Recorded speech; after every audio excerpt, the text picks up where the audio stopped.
Long before the age of satellites, submarines, or modern archaeology, there lived a man whose words still shape how we think about the ancient world. His name was Plato, one of the greatest philosophers of Greece. Around 360 BCE, in his works Timaeus and Critias, Plato told a story that has fascinated humanity for over 2,000 years, the story of Atlantis. Plato described Atlantis not as a myth, but as history. According to him, the tale came from Egyptian priests who had passed it on to the Greek lawmaker Solon, who then brought it to Athens. It was a story of a powerful island civilization, one that existed 9,000 years before Plato's time. To the people of Athens it sounded like an ancient memory, not a fairy tale.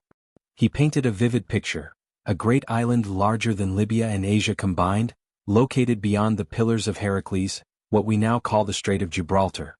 There, in the wide waters of the Atlantic, lay a mighty kingdom, rich in resources, advanced in technology and glorious in culture. Its people were said to be descendants of the god Poseidon himself, and their city shone with temples of gold, silver, and orichalcum, a mysterious metal said to glow like fire. The capital was no ordinary city. It was a marvel of engineering, built in concentric rings of land and water connected by bridges and canals. At its center rose a magnificent temple to Poseidon, where a golden statue of the sea god driving 6 winged horses towered above all. Around it thrived a society that seemed to embody perfection. Powerful armies, fleets of ships, and fertile lands that produced everything from precious metals to exotic fruits. But this was not just a story of wealth and beauty. Plato hinted at something darker. The Atlanteans, once noble and just, began to change. Their hearts grew greedy, their rulers arrogant. What was once a civilization of wisdom became one of pride and conquest. And according to Plato, this arrogance would be their undoing. For the Athenians of Plato's day, Atlantis was more than a story. It was a warning, a lesson wrapped in legend. But for us, it raises the great question.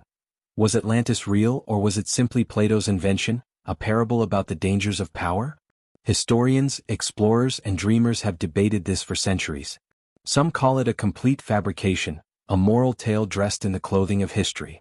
Others believe Plato was preserving the memory of a real place, one that existed before time swallowed its name. Thus, the legend of Atlantis was born, a city of glory and ruin, a riddle for the ages. Was it fact, myth, or something in between? The story had only just begun. If the legend of Atlantis is to be believed, it was not merely a city, it was a vision of paradise on earth. Imagine sailing across the endless Atlantic, past stormy seas, until an island rose from the horizon, glittering under the sun. This was the kingdom of Atlantis, a realm unlike any the world had ever seen. Plato described a capital city that was both breathtaking and ingenious in design. At its heart lay a massive hill, surrounded by 3 circular rings of water and 2 of land. Each ring was connected by bridges, guarded with gates and towers, while canals carried ships from the sea straight into the city's heart. It was a marvel of order and symmetry, designed not only for defense but also for beauty. From above, it would have looked like a cosmic pattern carved into the earth, a symbol of harmony between man and nature. The land of Atlantis was rich beyond measure. Fields produced abundant crops. Orchards bloomed with fruit unknown to the outside world. Vast herds of elephants roamed the plains, and rare metals gleamed beneath the soil. Most prized of all was orichalcum, a mysterious alloy said to shine like fire. Its brilliance adorned the walls of temples, statues, and palaces, reflecting the Atlanteans' mastery over both earth and art. At the very center of the city stood the temple of Poseidon, the god who had, according to legend, fathered the first kings of Atlantis. Its walls were clad in silver, its pinnacles shone with gold, and within it stood a colossal statue of Poseidon himself, driving a chariot of winged horses. Around this temple gathered rulers, priests, and citizens to honor the sea god who had given them their island and its power. But Atlantis was not only beautiful, it was formidable. Its navy was unmatched, with thousands of ships patrolling the seas. Its armies, disciplined and vast, stretched across continents. Plato claimed that Atlantis once commanded territories as far as Egypt and Italy. It was a superpower in every sense, rivaling and even surpassing the might of ancient Greece. Yet, for all its wealth and strength, Atlantis was more than just an empire of conquest. In its early days, its rulers were said to be wise and just, guided by divine law. They lived in moderation, valued justice, and upheld harmony between the human and the divine. Their society thrived not only because of riches but because of their order, a balance between material splendor and moral strength. To outsiders, Atlantis must have seemed like a dream, a city of shining temples, flourishing fields, and a people blessed by the gods. But beneath this perfection, change was stirring. Wealth can inspire greatness, or awaken greed. And as Atlantis grew in power, the seeds of its downfall began to take root. For now, though, in this golden age, Atlantis was everything Plato described, dazzling, powerful, and almost too perfect to be real. A city of wonder that seemed destined to last forever. Every empire has its golden age, and every golden age carries within it the shadow of decline. Atlantis, though radiant and powerful, was not immune to the weaknesses of human nature. In the beginning, its rulers had been men of virtue. They honored Poseidon, respected the laws he had given them, and lived with a sense of moderation. Wealth was abundant, but it did not corrupt them. Their strength was tempered with wisdom, their prosperity guided by humility. It was this balance that made Atlantis flourish. But time has always changed everything. Generation after generation, the divine blood of Poseidon within the kings of Atlantis grew thinner. The rulers became more human and less godlike. And with this shift came pride, greed, and ambition. Plato tells us that the Atlanteans began to crave more land, more wealth, more power. Their fleets no longer sailed just to defend their waters but to conquer new territories. Their armies marched not for justice but for domination. Where once they had ruled with fairness, they now imposed their will through fear and force. The grandeur of their temples and palaces grew ever greater, yet their hearts grew smaller. The pursuit of gold, jewels, and luxury overshadowed the pursuit of virtue. Orichalcum, once a sacred symbol, became a glittering sign of vanity. Even their worship of Poseidon faltered, replaced by the worship of their own power. The Atlanteans, Plato wrote, had become drunk on their own success. Their arrogance reached across seas and continents.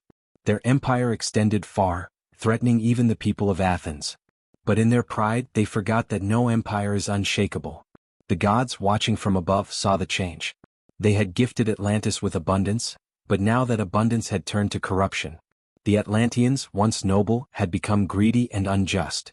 And according to Plato, the gods do not remain silent when men forget their place.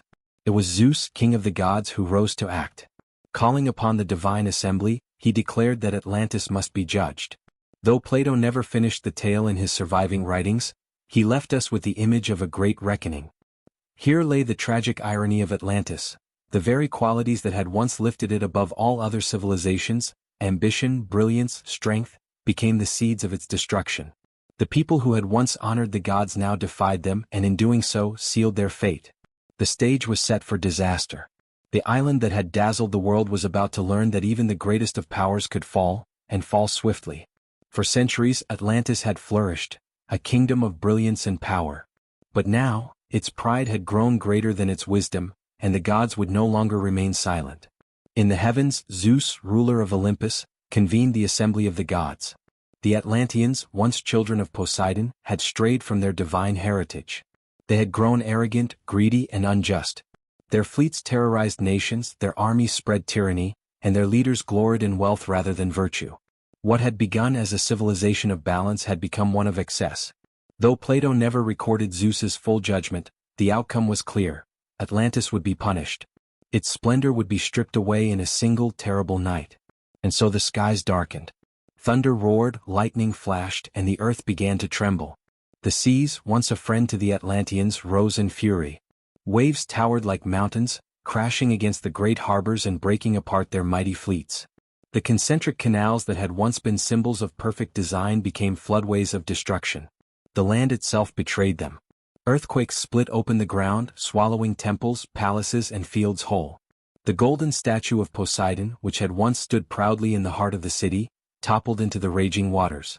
The people of Atlantis, caught between fire from the sky and water from the sea, could only watch as their paradise dissolved before their eyes.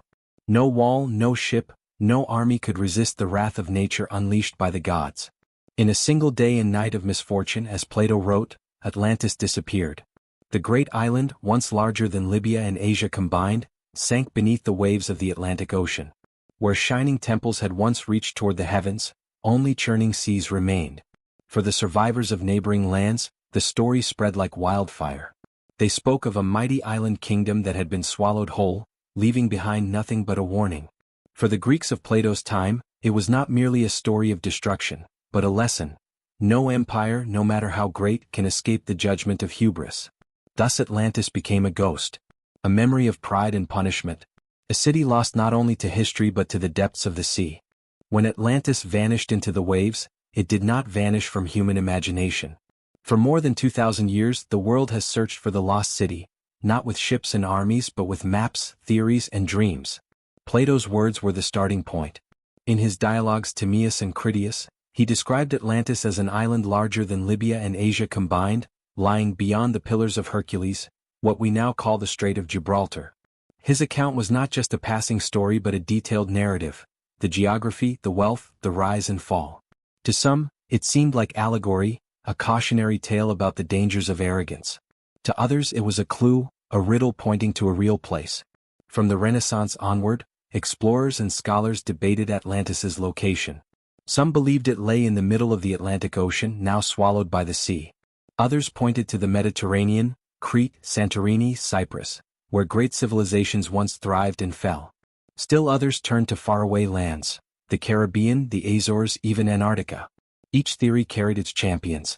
In the volcanic island of Santorini, archaeologists uncovered the ancient city of Akrotiri, destroyed by a massive eruption around 1600 BCE.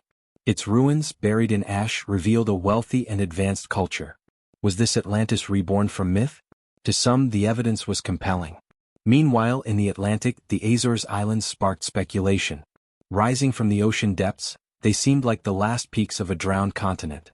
Could these rocky outcrops be all that remained of Plato's mighty empire? Explorers searched their coasts, hoping to find ruins beneath the waves. Even in the New World, whispers of Atlantis appeared. When Spanish conquistadors encountered the advanced cities of the Americas, they wondered, had they found descendants of Atlanteans? The temples of the Maya and Aztec, the vast knowledge of the Inca, all fueled dreams of a connection across oceans. As centuries passed, Atlantis became more than a single mystery. It became a canvas for imagination.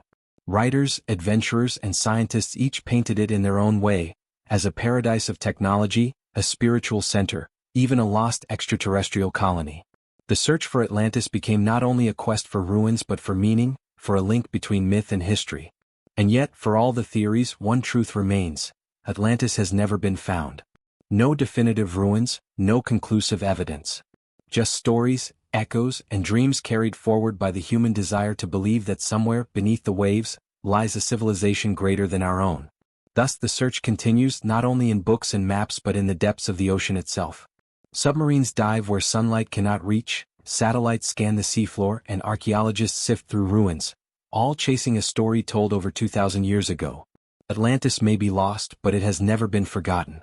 If Plato planted the seed of Atlantis, modern science has kept it alive, watering it with discoveries, speculation, and the relentless march of technology.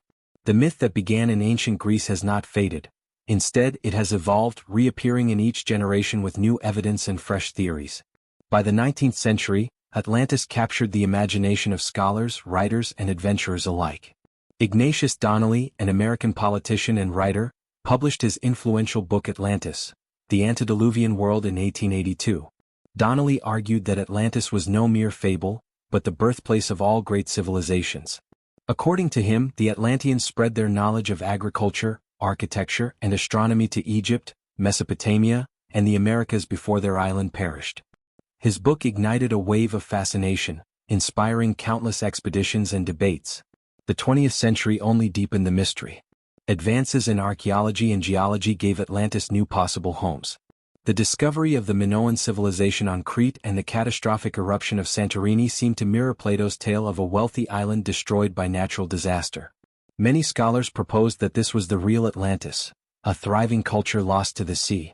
But Atlantis theories soon reached beyond the Mediterranean. Some claimed it lay in the mid-Atlantic ridge, a vast underwater mountain chain. Others turned to the Caribbean, pointing to the Bahamas and the mysterious Bimini Road, a formation of rectangular stones beneath shallow waters that some believed to be remnants of Atlantean streets. Meanwhile, fringe theories took Atlantis even further. Some speculated it was hidden in Antarctica, buried beneath the ice. Others tied it to alien civilizations, suggesting that the technological wonders of Atlantis came not from gods, but from visitors beyond the stars. These ideas, though far from mainstream, kept the myth alive in popular culture. Modern technology has taken the search deeper than ever before. Satellites now scan the ocean floor, mapping trenches and ridges with incredible precision. Submersibles dive thousands of meters, revealing landscapes untouched since the dawn of time. And yet, despite all this progress, no definitive trace of Atlantis has been uncovered. Still, the fascination remains. Atlantis has become more than a location. It is a symbol. To some, it represents humanity's lost potential, proof that we once soared higher than we can imagine. To others, it is a warning that arrogance and greed can bring down even the greatest of civilizations. And so, the myth continues to inspire. From scholarly debates to Hollywood films, from pseudoscientific claims to legitimate oceanographic missions, Atlantis endures as the greatest mystery of the sea. Perhaps it lies waiting in the depths, or perhaps it never existed at all. But in either case, it continues to capture the most powerful force of all, human imagination. Though Atlantis may never have been found in stone or ruins, it has lived for millennia in the imagination of humankind.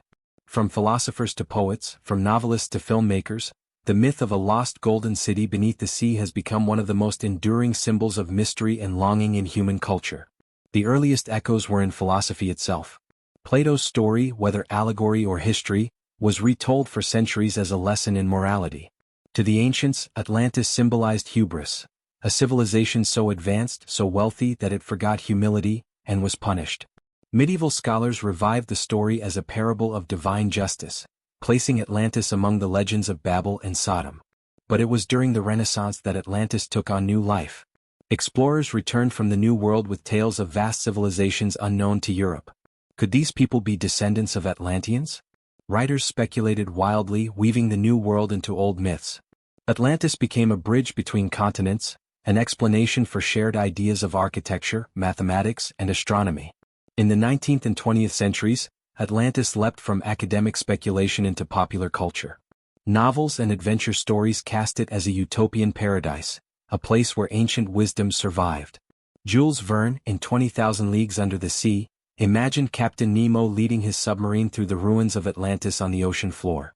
The image of grand marble temples, statues, and avenues drowned in silence gripped the imagination of readers across the globe. The 20th century also saw Atlantis enter new forms of storytelling. In comic books, films, and television, the city transformed into a stage for heroes and gods.